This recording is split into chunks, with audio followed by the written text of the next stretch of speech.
Hi and welcome back. From now on I will use Construct 3 for my tutorials. However, you can still follow them if you're using Construct 2, since overall they work in the same way.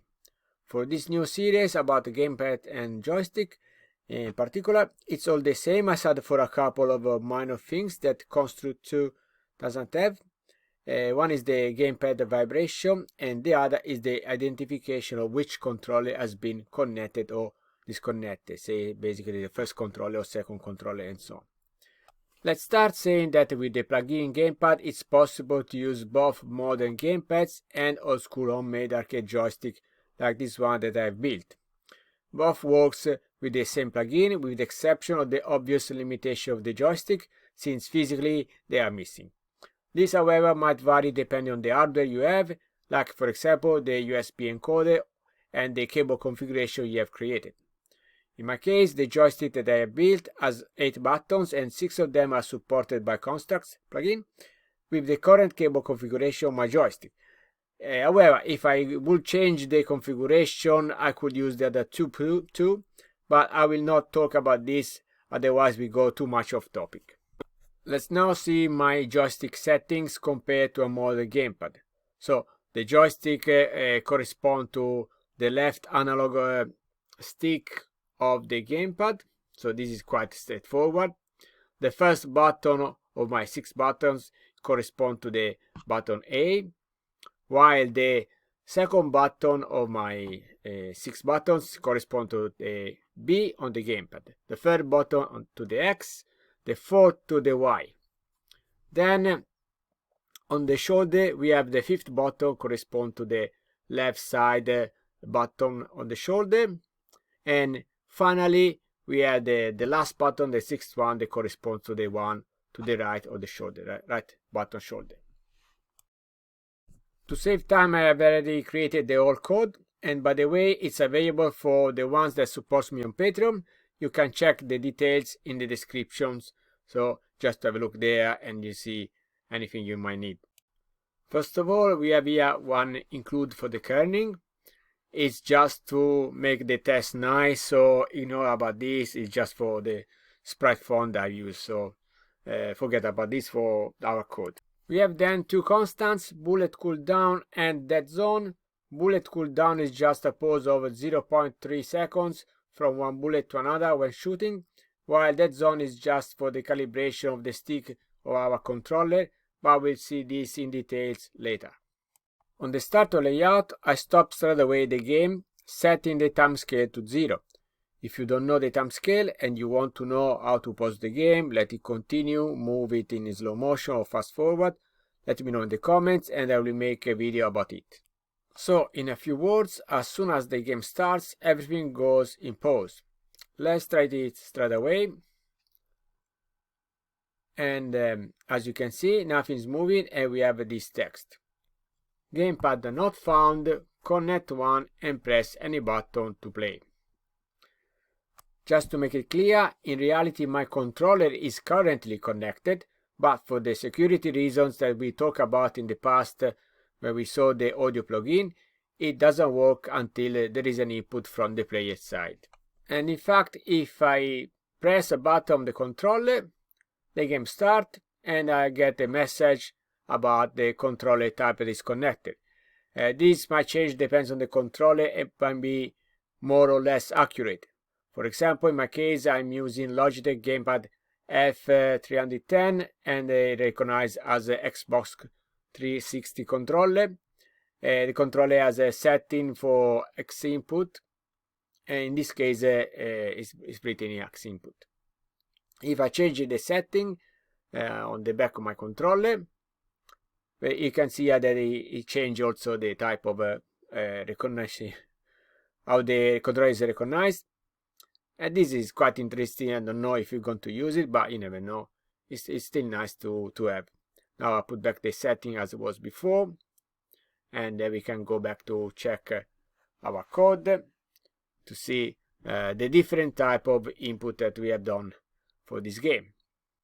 So we have 2 groups here, gamepad input and input. With gamepad input we support only gamepad or joystick, while with the second group, the input that at the moment is disabled, it supports gamepad, joystick and keyboard as well. We can see that both our groups are divided in 3 subgroups, and they are both gamepad input, every tick, and also the other group is here, the same group, every tick. Then the second group is a connection and disconnection, and we also have it here, input, connection, disconnection. While basically they do the same thing, I just copy the same groups in both for make it easier for me. Movement and attack here, one that is different from the first group to the second one, because the second one supports also the keyboard, as I said earlier. So we check this later, and let's focus on the other one first. We have 2 different types of groups, the first one and the second one. They are related to the fact to recognize if the controller is connected or disconnected, or is going to be connected or is going to be disconnected. And while the last group is related to just the movement and attack of the player. In the first group, we don't have any trigger in our condition, so as you know, this is made every loop of the program. So basically every tick, these conditions are checked. So here every tick, our program check if a gamepad is connected or disconnected, and then it shows the message that we saw before when I click the button when we try the game and we set the time scale to 1 to just let the game start again. So this basically reset the pause, setting the time scale to 1 that we set at the beginning on the start of the layout here. If instead there are no gamepads, basically it just shows this text, gamepad not found, and connect the 1 and press any button to play, and they set this time scale to 0. Let's try now to see.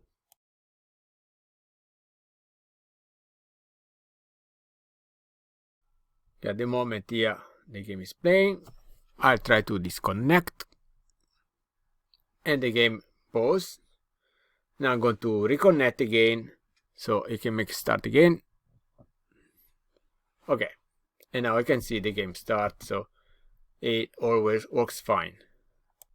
In this group here instead, connection, disconnection, they are the same thing just with triggers. So in the first case, when the gamepad is connected, these are called only once, and they produce the text, gamepad connected, and set the time scale to 1. Okay. Well, if it's disconnected, it just say gamepad and the number of the gamepad is disconnected, and set the time scale to 0 to pause the game.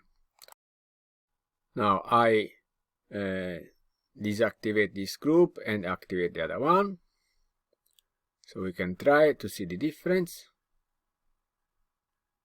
Okay, and as usual, the game, it doesn't start by itself because it's 0, the time scale. Now press a button to make it start, and gamepad connected. I'm going to disconnect, and gamepad disconnected. Gamepad 0 is connected, connect again, back.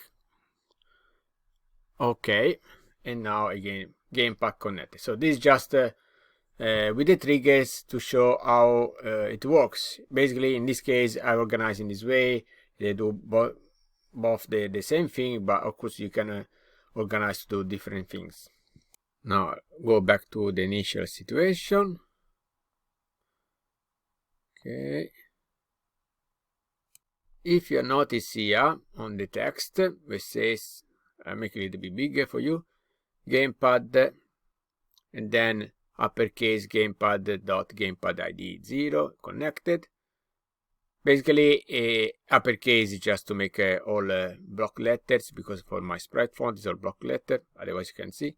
And then we have the gamepad ID 0, and 0 is the first controller that is connected to the computer. So this expression, gamepad.gamepad ID of 0, basically just give me the brand name of my controller. That is the one I showed before when I said that my controller is recognized as a Xbox 360 controller. Let's now see the action that we can have with the controller. Let's adjust that here for quick check. And we have a reset vibration and vibrate. Now these are the only two actions that are present on Construct 3, and they are missing on Construct 2, as I was explaining at the beginning of the video. So this is only for Construct 3. So with a reset vibration, we interrupt the current vibration of the controller. In this case, Gamepad 0 because the first controller. As we saw many times in the past, it's a 0 base index, so it means that the first controller is the controller number 0. If you have a second controller, the gamepad number 1, and so on. So let's see the vibrate. We have several values. First one is the gamepad number, so the 0 base index, 0 in this first case. Then we have the duration in milliseconds, then the weak magnitude, and then we have the strong magnitude to know how much is vibrating our controller. Both magnitude values goes from 0 to 100, while the duration is in milliseconds, so you choose the time that you want to make it last. Unfortunately, my controller doesn't support the magnitude, so I cannot let you hear what's the difference, but of course if yours support it, you can easily make some tests and change these numbers, and you can find out by yourself how it works. So really nothing too much complicated to do. So that's it for the actions, but we can still do a lot of things with the expressions. So let's go back on our expression in our sentence that we wrote before, so we can check what's the actually our options here. First of all, when we check the sentence, we can see that the gamepad.gamepad ID is with the 0 between the bracket. As we said before, this refers to the controller, the index of the controller. When the 0, it means the first controller that's being connected to the game. As we said before, 1 is for the second controller, and so on. In our case, 0 is fine because our game supports only one controller, because only for one player. Then we have the gamepad ID here, that, as we said before, is the one that identifies the model of our controller. So now let's see what else we can do with the expressions. Find expressions, close it. Okay, gamepad, and as you can see, there are many more expressions here compared to what we were expecting with the action. So remember always to check the expression to do something more than usual. So we have here the axis, the return the axis input -100 to 100 to know the index of the axis, and then return the button input from 0 to 100 for the button index, and the gamepad count, basically count how many controllers are connected. So if I have 2 gamepad and 1 joystick, I get 3 as a result. The ID we saw before is to get the model of the controller that has been connected. Gamepad index gives the index of the controller that has been connected, the first controller, second controller, and so on. This is the one that is missing on Construct 2. So this is the end of the things that are the difference between Construct 2 and Construct 3. Last button is the index of the last button that has been pressed to release, and these are the information from the axis. Now don't worry about this information. We're going to see some of them in details in the next videos, so don't worry about it for now. Okay, let's go on here and let's check the other group, connection and disconnection. As we said before, these conditions are triggered when the gamepad is connected or disconnected, so only on that moment. It's not check everything. And here we can see it at the action gamepad.gamepad index that we saw before. Basically it's the only condition, as we said before, that is not present in Construct 2, and give the time number of the index of the gamepad that has been connected or disconnected. If you use Construct 2, this information is not available, but you must still be able to find out doing some workaround, checking which controller has been operative and not. However, it shouldn't be a big trouble to don't have this command, so you can still live without it. Now about movement and attack. As you can see here, I already have done all the code. Some of these are already disabled, but we see this step by step. We start with the first step here. So here, when we have the gamepad, let's start over again, press C. So add the condition, gamepad. We have two groups, gamepads and input. The first one is a gamepad if the games are supported, or if there are gamepad as gamepads here, or otherwise on gamepad connected or on gamepad disconnected. Basically are the condition we saw in these two groups here. Well, we have information here about the axis or the buttons to check if they are press or no, or release, and so on. So let's go on closing this. So in this first case, we have the check on the gamepad left analog x-axis. Basically, the movement of the axis is x left to right, while the y is up and down. So quite straightforward until now. Now pay attention, because if the position, the value is 0, means that we are not touching the stick. So it means not moving left or right or up and down, just a neutral position. While the values that goes between minus 100 to 100 says if you're going to left or right. If the values are negative up to minus 100, it means that we are moving the stick towards the left. While if the values are up to 100, so between 0 to 100, we are going to the right. Now these values here that you're going to have depends on the hardware you're going to use.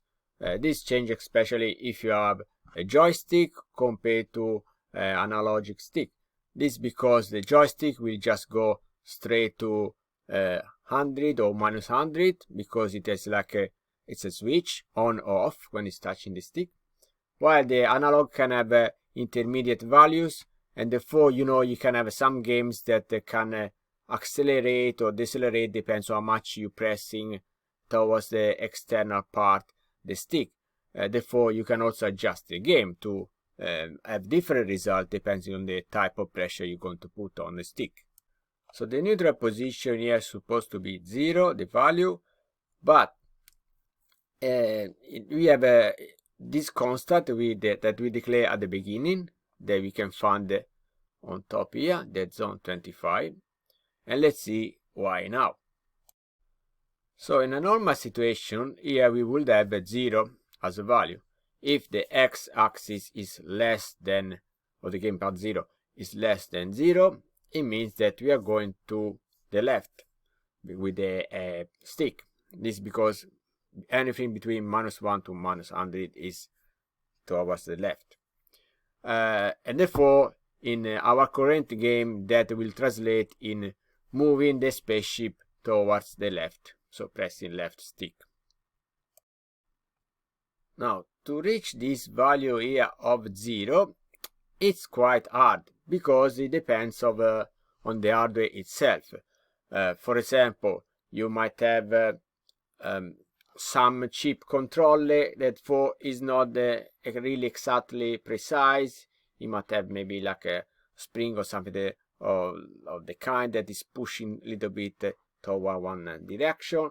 You might have that the player is actually have the finger or the hand on the stick and lightly give this subtle pressure towards one direction, and therefore that will translate in the movement of the character that you control. You might have that is damaged the hardware itself, so a little bit faulty, is not really it's used for a while, therefore is not really any more precise at the beginning. And that's why we don't use just 0 as a value. So if your controller record the value like 0.1 or 2 or 3, basically you're going to have a movement while the character shouldn't move at all. So Construct suggests to give like a sort of boundary value. In this case it suggests 25, and actually I tested 25, it's quite a good number. Basically means that any value between minus 25 to 25 give as a result neutral position. So if you have this kind of type of error in precision, you still get the neutral position.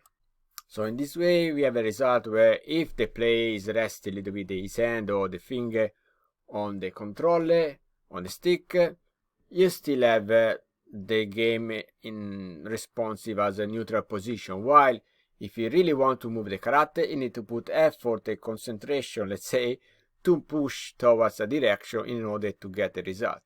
That's why we use a constant rather than use type every time -25 or 25. We just have a single value somewhere. If we want to adjust this value, we just change it from the beginning here.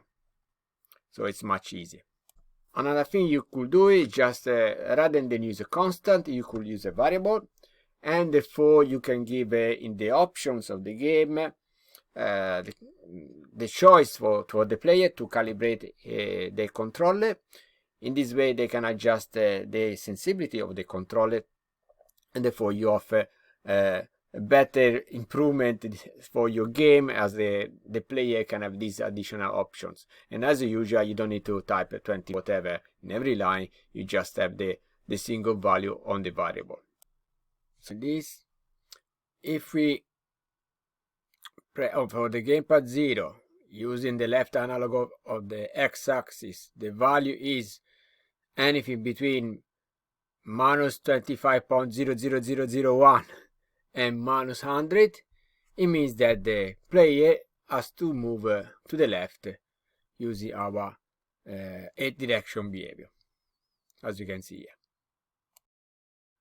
On the other side, we have that with the gamepad 0, if the left analog x-axis is greater than that zone, so anything between 25 point something until 100, it means that we are going to move to the right. Same thing with the y-axis. If the value is smaller than minus that zone, so -25, then we are going up. Finally, if the y-axis is greater than that zone, so greater than 25, so means that we are going towards the bottom, we're moving down.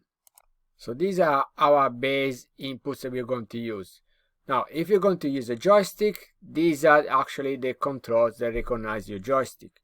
So left X analog moving to -25 or even less, it means with the joysticks, with the stick, you're moving to the left. So if you want to create your own arcade with your own games, these are the instructions you need to use. And of course we can support more inputs. So in this case, with this one, and we are going to enable the right analog stick. So right analog x-axis to do the same thing. So you can choose either left or right analog to do the same movement.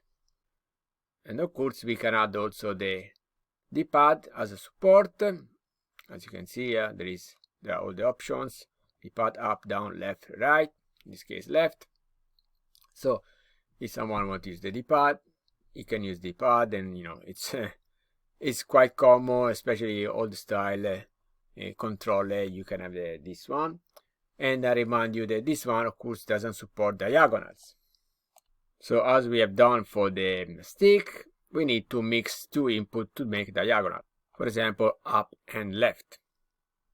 So if my main goal is to support only traditional joystick, I just need to have this instruction here as they are now with the left analog. Of course it will work also with the gamepad, but the gamepad will have only the left analog. But if I want to give more option for the person that use the analog controller, the new gamepads, I need to also enable more of these options here. Now let's try by the chance, so I can show you all the different inputs. So the left, right, analog, and also the D-pad. Okay, now moving the left analog, and now I'm going to change to the right one. Still moving with no problem. And finally D-pad. course, when we talk about the diagonal with the D-pad, you can do only 45-degree diagonal. Same thing with traditional joystick. While if you support properly the stick or the analog, of course, as I had said before, with the different value you can have between this case 25 and 100, you can have a different type of speed for the character, for example, or different type of action, and therefore you can create different type of diagonal. They are not just 45. Of course, you need to work a little bit with the coding in this case to customize your movement. Okay, let's go back to our code. Now, about the buttons input, let's see, in this case it's button A, but of course I can change it, and these are all the options: button A, B, X, Y. Then we have left shoulder button, right shoulder button, and then right shoulder, left shoulder trigger. Of course, this shoulder here, as we said before, in the joystick it might be translate something different. It depends on the connection, but doesn't matter, you will see. And back view, if you of course this button, and then we have a start or menu as other button, and then finally we have the left analog button and right analog button. I think you know that in this some controller, the analog button, the stick basically is just a button you can press, and for is another input you can have. Of course, the D-pad we saw already before. Okay. As I said at the beginning of the video, I have set up these buttons here in order to support also my joystick, and therefore this is my current configuration. It might be different for you, especially if you are planning to build your arcade. In that case, of course, you need to make some test before developing the game and see which input is which, and in that way, of course, you know exactly which button correspond to which. So first example, when a gamepad 0 button A is down, every bullet cooldown seconds, that is the constant we created at the beginning, 0.3, so every 0.3 second the player is going to spawn a laser on image point 1, blah blah blah, set animation frame 0, things that we already saw in the past. Then with button B down, I'm going to spawn the laser with frame animation 1. With button X down, I'm going to spawn the laser with set animation frame to 2. And with Y, frame number 3. Now going on here, left shoulder button is down, or of course we are going to do the frame number 4 for the laser, and with the right we do the frame number 5. Of course, here I can enable also these alternative buttons, left shoulder trigger rather than just the button, and the back view button, for example. Or for the other shot, I can use the right shoulder trigger and the start menu button if I want. The more options, of course, you give to the player, the better it is. And talking about options, in the next videos we will see how we can make how to give the option to the player to customize the input buttons or controllers in general. Okay, now let's try it out. Let's try some buttons. Now start with button A, this frame 0, then B, X, Y, left shoulder button, and then we have a right shoulder button. So these are all our buttons. And of course I can hold and press more than one at the same time, because as the game is structured at the moment, I can shoot more at the same time. And of course you can use this thing to make a combo. Like there are some games where you can create a different kind of combo, making more or less, giving more than one input at the same time. Like for example, Street Fighter, very famous one, for example, or that simple game where you have the option to jump and attack at the same time. So all this kind of variation come from this type of input here. You need to combine with the logic in the game. Of course, I cannot make a tutorial to cover everything of this. You need to do something customized, depends on what you need. Now let's see the difference when the keyboard is supported as well. So we check the other group, this input group. Now, as I said before, the input every tick, and input connection and disconnection are exactly like the same before. I just put here for my convenience, so it's easier to enable disable the group.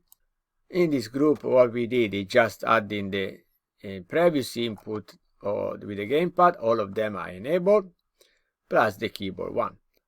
This, as I said before, is important because the more options you give to the player, the better it is. For example, it might be the case like some player might have permanently or temporary problem and they cannot use normal input as the majority of player. I make one example. For example, if I break my left arm, it's difficult for me to use the left analog stick as input, and therefore if I have the right one enabled, of course I can use the right stick while at the same time use the buttons to attack.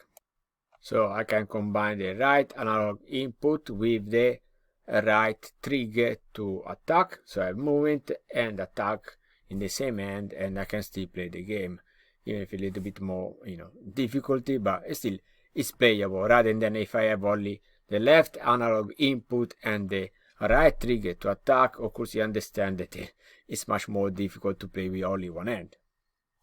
So keep in mind that it's always a good rule to give players more than one input option. That is always present in the game, as we just did, or that the player can customize through the setting in the options as we said earlier as well. And of course we need to support also the players that doesn't have a controller. Therefore we have the keyboard here that supports left arrow key input, and also as alternative A for WASD. Even for WASD, keep in mind that some players have a different type of keyboard setting, like for example French one if I'm not wrong, and therefore giving an option to customize even the keyboard input is still another good option to have. I haven't added the touch input as well to don't go too much off topic, but of course you can have also the touch and support that type of input as well for the player that prefer to play with the touch. What we have done here basically is all the support of many type of gamepad and keyboard input for the movement only. We can continue for the attack. So to support even here different type of player, we have the attack with the numpad buttons 1, 2, 3, 4, 5, 6. For the keyboard that has a numpad, or at least large enough to have a separate key. And for the ones that doesn't have this kind of options, we have other buttons like J, K, L, U, I, and O for the 6 attacks. So we cover pretty much everything. Now we're going to test it. Let's go to disable the first group, and then we enable active on start the second group. Just test only the movement, otherwise it takes too long. So for now, left analog input, now right one, and then change the pad, and now arrows keys. Okay, and now I'm going to use the WASD. So basically we have done 5 different type of input with the movement. That's it for this type of input. Sorry, a little bit long video, but of course you saw there is no very complicated topic. In the next videos we are going to see how to support the input of more than one player, so 2 or more players at the same time. And also you're going to see how to customize the input, as we said before, from the setting or options that you want to give to the player. So you can use a different type of input or button to do attack and movement and so on. Thank you for being with me until now, and as usual, a very special thanks to the one that supports me on Patreon. If you want to support me on Patreon, for the ones that support me with at the moment with the role of guard, you can access to this template, also to the previous one of my videos, and therefore it's much easier for you to use a what we learned in this lesson. In the description we'll find a link to the page. If you like the video, press like, subscribe to the channel, hit the bell so you can get the notification. If you know someone that is interested in this type of video, like a friend or other developer, please share the video with them. That will be helping me a lot. And if you have a suggestion, comment, anything as usual, just write in the comment section and I will come back to you as soon as possible. Thank you again, and see you next time for the continue of this series with the gamepad input. Bye.